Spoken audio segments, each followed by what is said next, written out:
Biz 14 kilometr yerdan kelamiz idoramizga. Soat 6 ga yetib kelyapti, 6 ga yetib kelyapti. Uyimizda 5:30 da chiqyapmiz. Yana u 14 kilometrdan tashqari ichkari ko'chadan chiqyapmiz. Yaxshi yo'lda yovvoyi itlar bo'lyapti. Biz qo'rqyapmiz. Ishlamaylik desak ilojimiz yo'q. Nima qilishimiz kerak? Biz kimga dardimizni aytishimiz kerak? Ha, ishlamas bo'lmasam ketaver deyapti. Qayerga boramiz biz? Ishlamaylik desak shu pulga tirikchilik qilsak. Qiynalyapmiz. Hozir yomg'irda kunida ham mana ishlaysan deb bizni majburlayapti.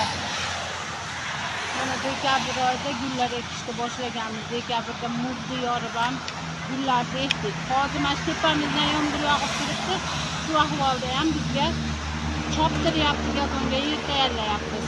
Biz islohotimiz vaqtimizni belgilab berishga birontasi yordam berarmikin?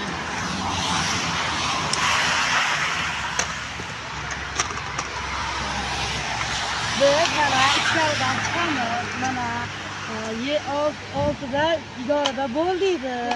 Ichkaridan chiqamiz. 6dan 6ga da bo'lib qoldi. Kech payt 6da ketasan deb turib olyapti. Mana ayollarimiz loy olyapti. Yomg'irda ham ishla deyapti. Meni aytganim qilishisan bo'lmasa ishlashma deyapti. Nima qilaylik? Sizga bizga yordam beringlar.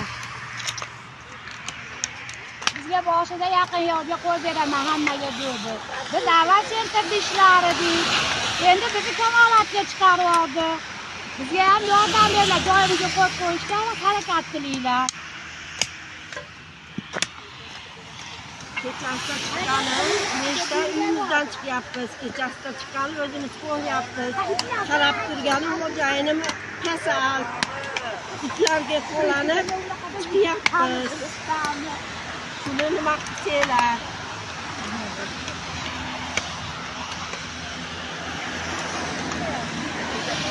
Unda 5:30da chiqyapti.